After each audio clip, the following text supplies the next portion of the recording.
I'm calling today's story The Caramel Apple. Hi, I'm John Gross, and when my youngest daughter Lisa was about 3 years old, I remember taking her to a cider mill in Northville, Michigan. And we got the cider and donuts, and she wanted the caramel apple, so I got it for her. And I'll never forget how she ate it. We went outside, and she took the caramel apple, and she was so meticulous. She only bit so hard that she'd only get the caramel, and she went all the way around it, up and down, and about 5-10 minutes later she's done.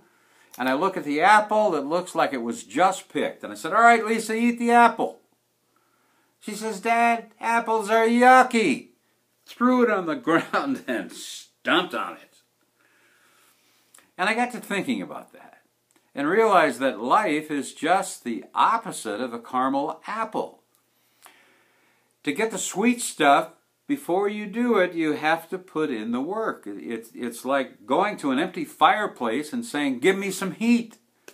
No, you have to put the wood in first. No deposit, no return. And the classic example for me is a bowler from Michigan named Ed Karwinski. I was a sports reporter at Channel 7 in Detroit for 12 years, and I did a story on Ed because he had bowled 7 perfect games in 7 months. And I went over with photographer Scott Wolin, and he was done shooting in 10 or 15 minutes because Ed only got strikes and spares. It's phenomenal. So we did the interview, and at the end of the interview, I always ask 2 questions. Number 1, is there anything I didn't ask I should have asked? Or is there anything I don't know about you I should? And Ed said, "Well, you never ask about my cerebral palsy." I said, "Cerebral palsy?" He said, "Yeah, when I was a toddler, I used to scoot on my left-hand side, favoring my left-hand side." And he said his mom took him to a doctor, and he told her, "Oh, you're just being an old fuddy-duddy. He'll grow out of it." But it got worse. His left side grew bigger, but his right side didn't. Took him to the children's hospital, and the doctor said he has cerebral palsy. And his right arm was much smaller than his left. And he said by grade school they're making fun of him.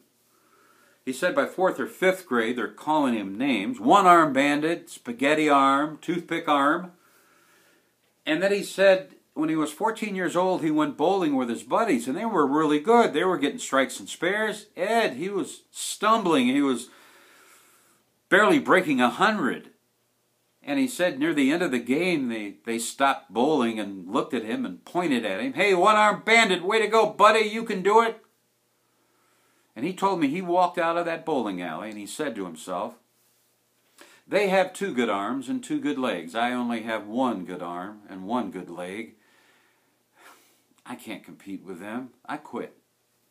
I'm never going to bowl as long as I live." And then he said after high school, he started to think about the taunting and what had happened.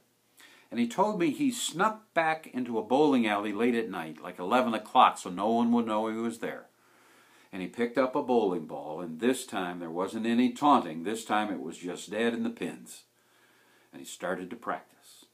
And I don't know when it was, but one of those practices, he got a strike. And that's all that it took. That inspired him, and he started to bowl more and more. He told me that he got a job at a bowling alley, so he started to bowl 25 or 30 games a day.